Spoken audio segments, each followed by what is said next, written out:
Very good morning, my dear students. Welcome to the first video in this series of Case Study Digest. So, as you all know, Case Study Digest is a publication of our ICI for Strategic Cost Management and Performance Evaluation, in which there are three categories of questions which are extremely important for the exam. One is case studies, second is case scenario, and the third one is skill assessment based questions, means questions to assess the level of skill that the student possesses in the subject. Let's look at the first case study in the Case Study Digest. BA is the second largest airline in country X. Aviation industry in country X is growing fast. In 2011, 45 million people traveled to, from, or within country X. By 2020, that doubled to 100 million. This number is expected to treble to 300 million by 2030. So, as you all can see, my dear students, the volumes are increasing. The number of people who are going to fly, who are going to, support and patronize the aviation industry is going to continuously increase. The number of passengers are going to increase. Also, by 2025, country X is expected to be the third largest air transport market in the world, just behind US and China. So when you read this paragraph, immediately you have to form an opinion. You have to form a basis in your mind. The important point to be noted here is that this airline called BA, okay? BA is the second largest airline in the country X. And country X has a huge potential to be a big market. In fact, the projections are very encouraging. He says that by 2025, you're going to be the third largest air transport market in the world, just behind US and China. That means there is a lot of scope for this company, BA, that is the name of the airline. So BA, which is the second largest airline in country X, has a very good future because the market is going to increase in terms of number of passengers. That is the basic opinion that you have to form in your mind. Government is trying to meet the significant growth potential of aviation industry. However, it will create challenges also for the airline industry and its industry partners. The government wants to ensure that broader business and policy environment should not place hurdles which inhibit growth and reduce the level of benefits that aviation can deliver to the nation. The industry, its supply chain partners, and government and policy makers have a clear mandate to work in collaboration towards the common goal of ensuring that aviation's economic and social benefits are fulfilled. Very, very simple to understand. So what is happening here? What is the information that we have here is that another positive news is that the government itself is trying to do what is best, to meet the potential, the growth potential. Now you see, when an industry is growing, that means the demand is increasing. For that particular airline service, demand is increasing. So naturally, the supply also should be there. If the number of passengers are going to increase at this rate, naturally we need more and more airlines entering into the aviation sector, more and more people entering, more and more people coming and starting the airline business. Yes or no? For that, a conducive environment should be created by the government. Unless and until aviation policy is business friendly, user friendly, promoter friendly, unless and until it is a policy that is friendly to the business community as a whole, you will not be able to generate the supply. Demand is anyhow there for aviation sector, but supply also should be there. So try to read between the lines, my dear students. Government also wants to ensure that broader business and policy environment should not place hurdles which inhibit growth and reduce the level of benefit that it can deliver to the nation. Very, very interesting point. What he wants to say is that our policy should not create hurdles. See, naturally, when there is a policy with regard to aviation, everyone should follow that. So if anyone wants to enter into aviation business, anyone wants to start a new airline, they have to follow a correct protocol in the form of the approvals, safety standards, whether you have proper experience to start something like that, whether you have proper workforce to manage that, whether you have the money to sustain that. Because license fee will be charged by the government. Any airline has to pay license fee to the government. Even you have something called Airports Authority of India, wherein the aeroplanes have to pay landing charges, parking charges, license fees, and so many other issues will be there. It's not just a simple driving license that you apply and start driving a car. It's not so simple. So therefore, government wants to have a proper policy, but it does not want the policy to behave like a speed breaker, like a hurdle. So all these things, my dear students, when you are reading, you must form this opinion in your mind. Okay, and please read it very carefully and patiently. The industry, its supply chain partners, and government policy makers have a clear mandate to work in collaboration towards the common goal of ensuring that aviation's economic and social benefits are fulfilled. So they want to ensure that the sector contributes to the economy and society as a whole. Very simple. Despite of operating, concentrate all of you, despite of operating in the world's fastest growing market, BA struggles for passengers. You see, very interesting. Though you are in a market that is growing, you are struggling for passengers. Now the case study gets interesting. Concentrate all of you. Yes. First problem. Aviation turbine fuel price constitutes about 40% of operational cost in country X. So no prizes for guessing. I think country X refers to India only, because we are a high tax, we are a high taxing nation when it comes to fuel. Yeah, and are taxed higher here than anywhere else in the world. Definitely it is India only. The central government charges 14% duty on the ATF, aviation turbine fuel, while state government pile on their own local tax that can go as high as 29%. तो आ गया first problem अपने सामने. See, I am struggling for passengers is the first problem. Okay. Second problem is the prices of aviation turbine fuel is very high, and 40% of my cost is going into fuel here. Can you imagine? As an aviation, when I'm in aviation, when I'm running an airline, human resource cost is actually a very big expenditure for me, basically speaking. Human resource. In addition to that, license fees, and apart from that, I'm finding that 40% of my cost, operational cost, is going into just fuel cost. So therefore this is something which is very important for us to note. The currency depreciation hitting airline harder. About 25 to 30% of their costs, excluding the fuel, are dollar denominated, from aircraft lease rent, maintenance, to ground handling and parking charges abroad, etc. You see, most of the aeroplanes are actually leased from other foreign companies, you know, the big ones, and therefore these big Boeing 777 and all that are normally taken on rents from foreign companies, and therefore we need to pay rent as well as the maintenance cost also to the foreign entities, and normally the dollar is accepted currency between the lessor and the lessee in such cases. Now most of you are aware about foreign exchange. Now what happens is that if the rupee is weakening against the dollar, it means that I'll have to shell out more rupees per dollar. So therefore when my currency is depreciating and I have to pay in dollars, I am at a loss, and therefore this is also another problem that I am facing. Foreign exchange fluctuation is weakening the rupee, and the dollar is getting stronger, because of which I am losing money. With the entry of low budget carriers, full service carrier like BA that have high overhead cost have been forced to offer discount to passengers looking for great bargain. So therefore entry of low budget carriers, this you can connect it with Michael Porter's 5 forces, threat of new entrants, right? So therefore threat of new entrants is something which is an industry force. It's industry structure analysis. It is bound to happen in any industry.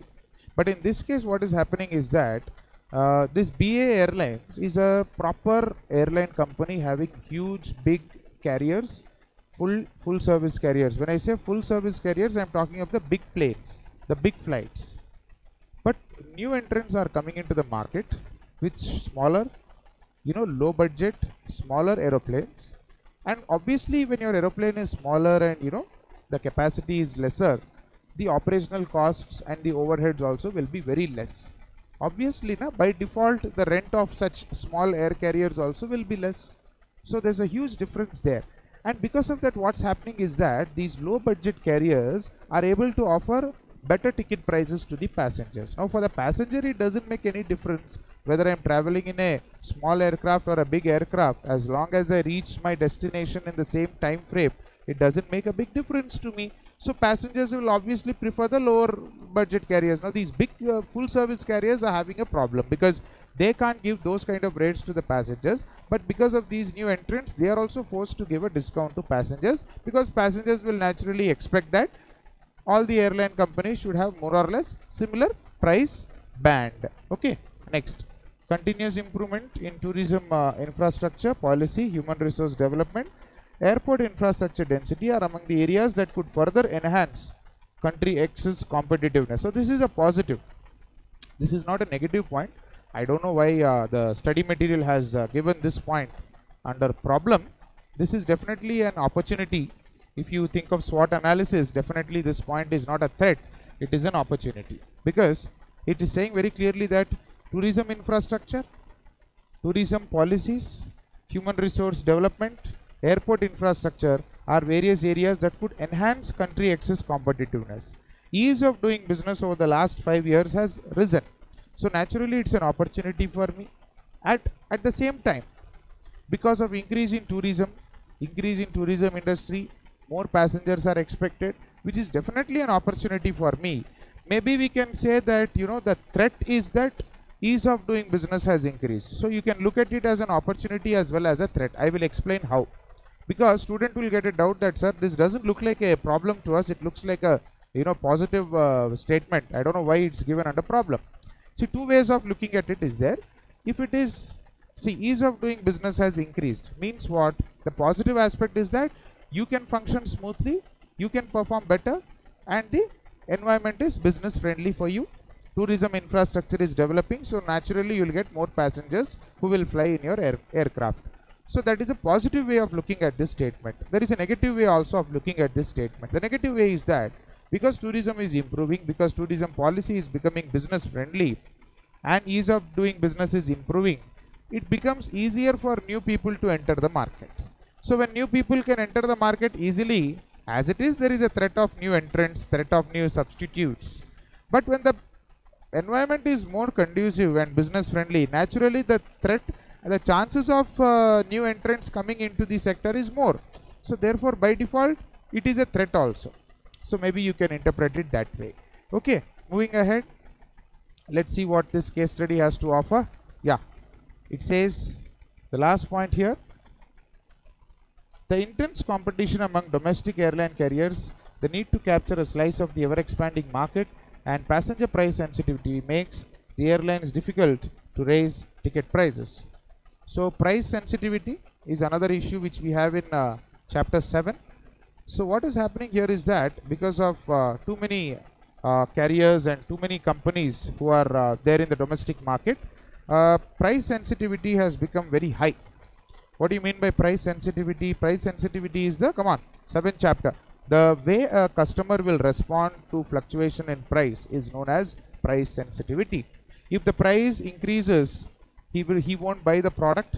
If the price decreases, more people will come and buy. That is called as high price sensitivity. So in this sector, what is happening is that the price sensitivity is increasing.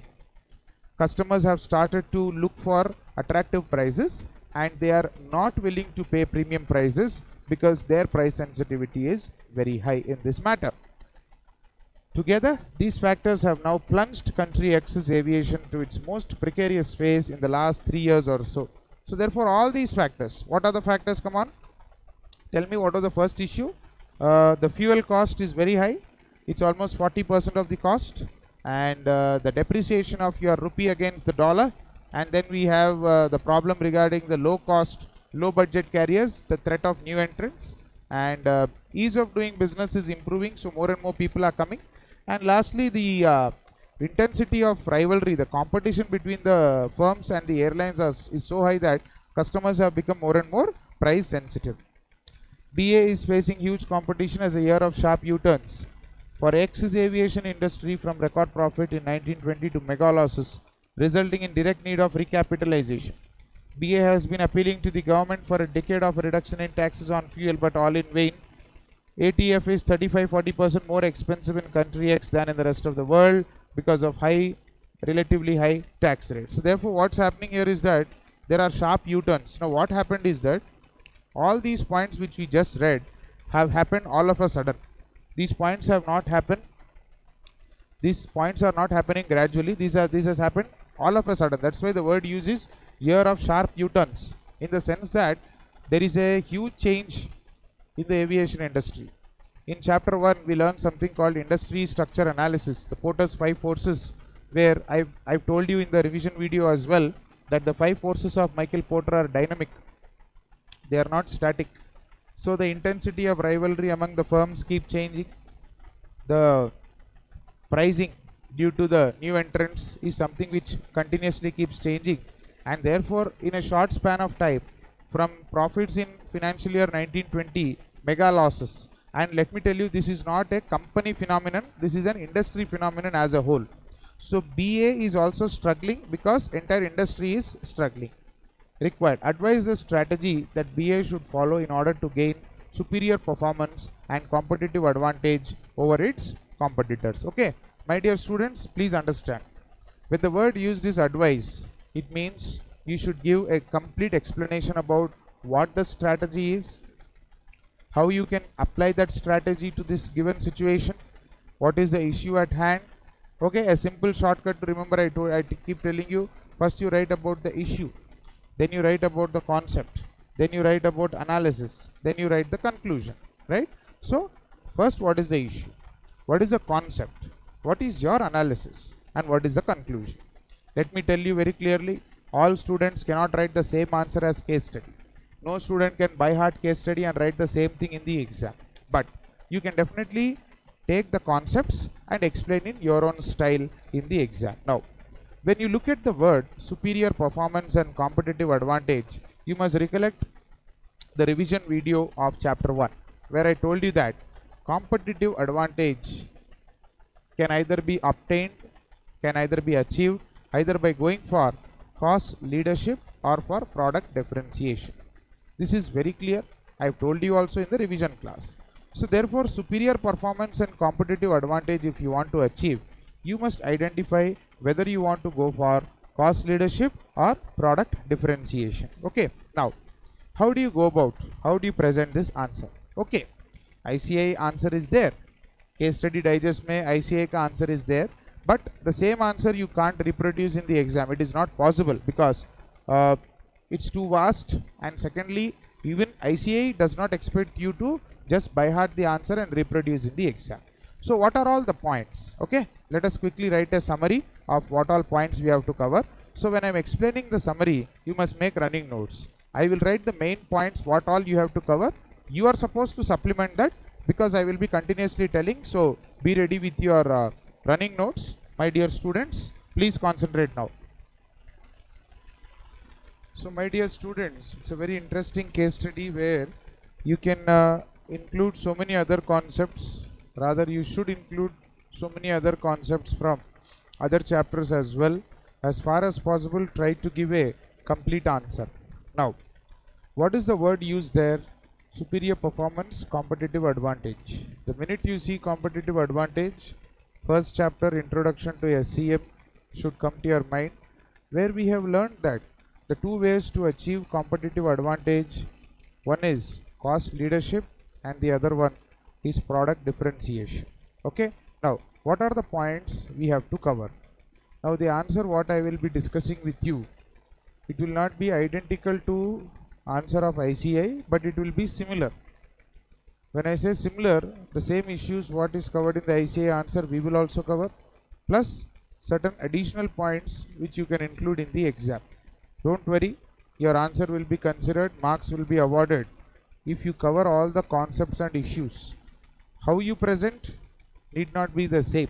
Okay, so don't have any fear, have a lot of clarity. Now let's look at how to start this answer. First and foremost, my dear students, you need to write about value chain analysis, because as I told you while revising first chapter, value chain analysis is the heart and soul of any concept which has to do with cost leadership or competitive advantage. So initially what you must do is you must write about how value chain analysis is important for any company. Okay, Michael Porter, you can just explain what is value chain analysis. You don't have to write all the primary activities and support activities. Just write that value chain analysis, which was given by Michael Porter, helps us to identify the various value creating processes which are there in my company, and this value chain analysis will also enable us to achieve cost leadership and product differentiation. That is what you should be writing. No need to write the primary activities and support activities. Then you will also write about the value shop model. In the beginning itself you will say that since BA Airlines is a service sector industry in the aviation industry, value chain analysis is not useful. Value shop model will be more useful because we are talking about a service industry, that is the aviation industry. Industry structure analysis, you have to write about this because BA Airlines is presently in an industry which is changing dynamically. You must write about the 5 forces of Michael Porter. You must say that the 5 forces are bargaining power of customers, bargaining power of suppliers, threat of new entrants, threat of new substitutes, and intensity of rivalry among the firms. Where you have to elaborate that. Come on, please write running notes here. Come on, please. There you have to elaborate that BA Airlines is presently in an industry where bargaining power of customers is increasing because new entrants are entering into the market, price sensitivity is increasing, and therefore bargaining power of customers is increasing, bargaining power of suppliers, that is the service providers, bargaining power is reducing. So presently we are also finding that the threat of new entrants is changing dynamically. Bargaining power of customers is also increasing drastically in the present situation in which BA Airlines is there. In BA Airlines situation, these forces of Michael Porter are changing dynamically. Then you must say that in order to achieve superior performance, SP means superior performance. You must write very elaborately, very nicely. In order to achieve superior performance, competitive advantage has to be achieved, which is possible either by going for cost leadership strategy or product differentiation strategy. CL means cost leadership, PD means product differentiation. Now when you say cost leadership, we are referring to the firm must either beat or match the price of the competitor. Either you charge a lower price or you charge a price equal to that of your competitor. But what is happening here is that if I do that, I will run into losses because mine is a full service carrier. These are all big planes, and therefore if I want to achieve cost leadership by reducing the price, definitely I'll go into losses because my operational costs are high because I'm a proper full service airline. So how to achieve cost leadership and still retain some margin, or rather avoiding the loss? Come on, think all of you. How to achieve cost leadership but not incur losses?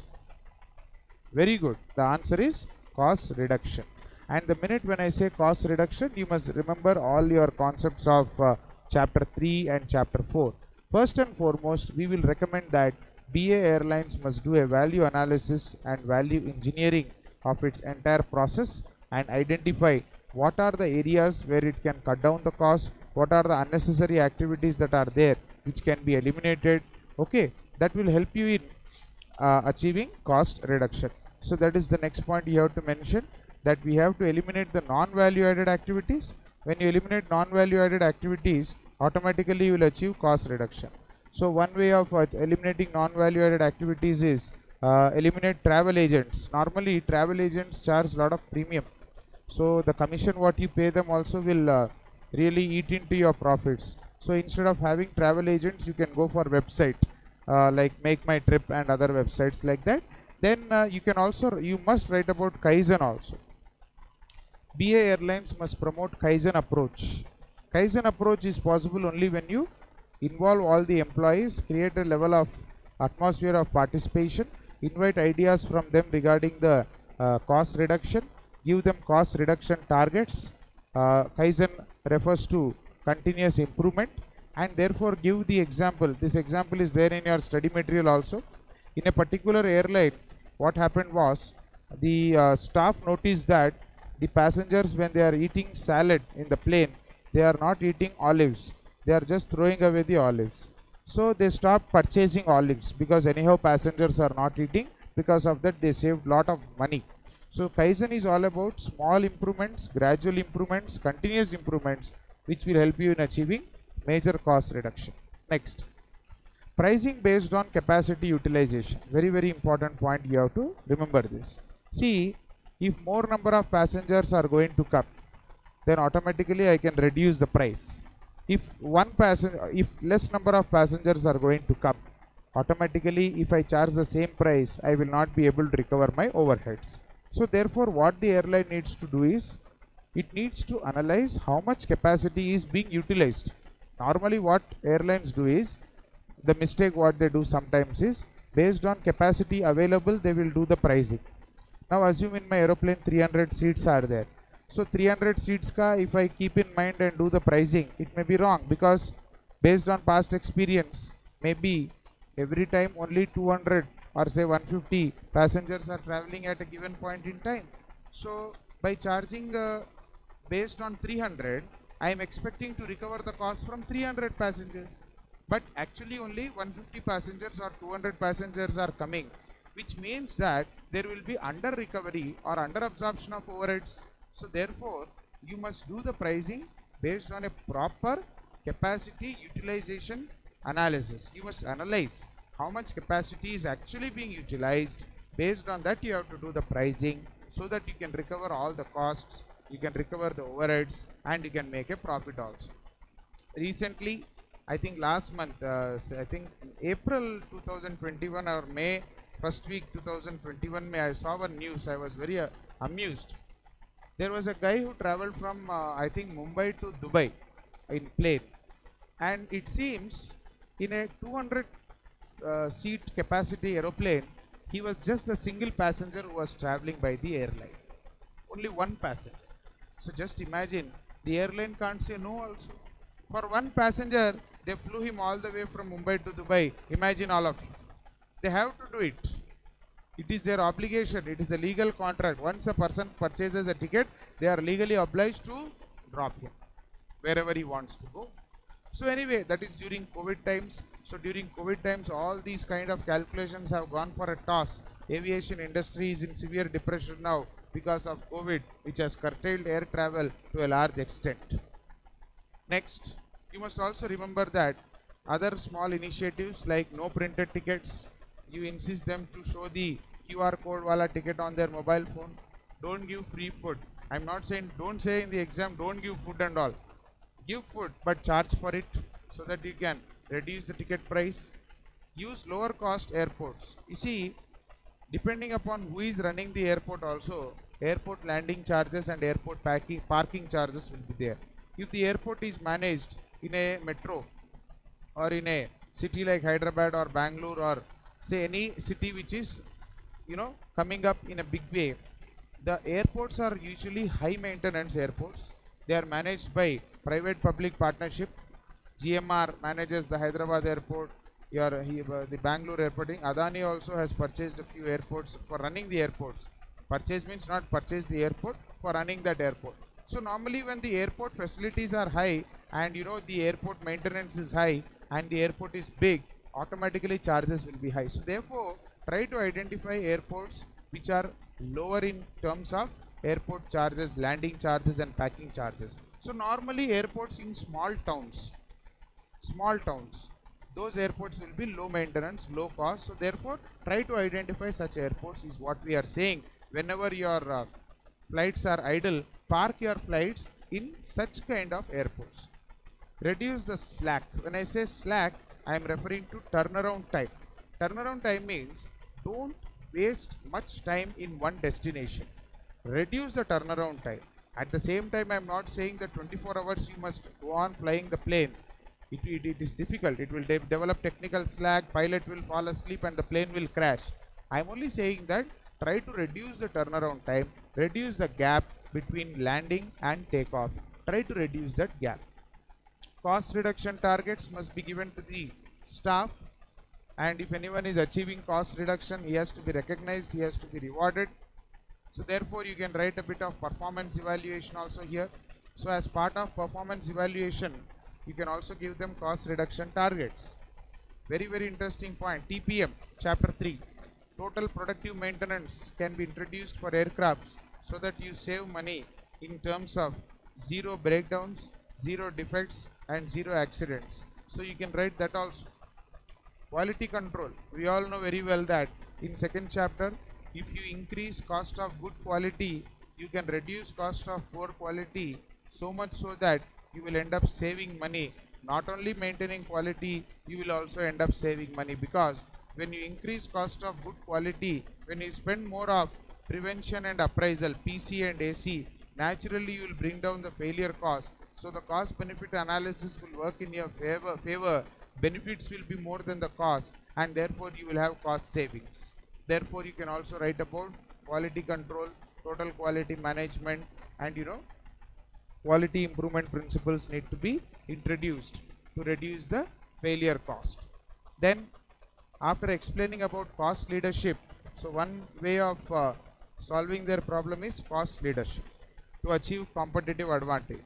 Another way to achieve competitive advantage is differentiation advantage. Now in the present sector, differentiation advantage, if you want to achieve, it's not so easy, because remember, when it comes to air travel, customers are not that fussy.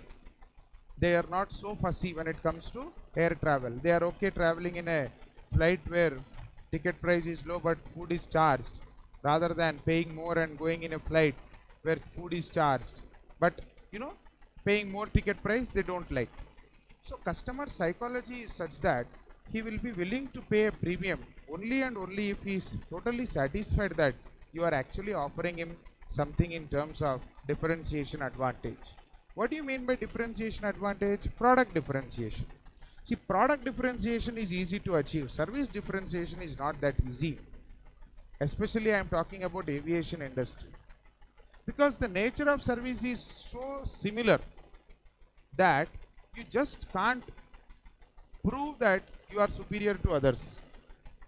But still, it may be difficult, it is not impossible. You can prove that you are better than the competitors by enhancing your brand image. Customer perception.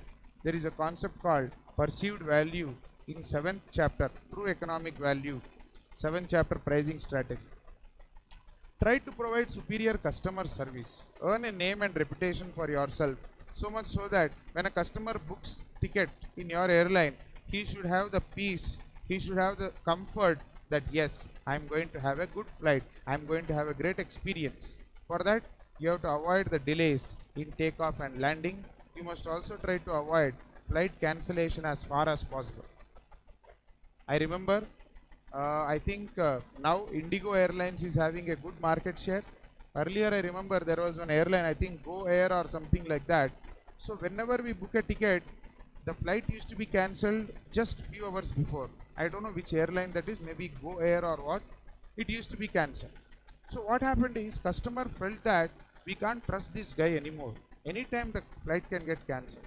On the other hand, Indigo Airlines was running so many flights at attractive prices with excellent customer service, no delays.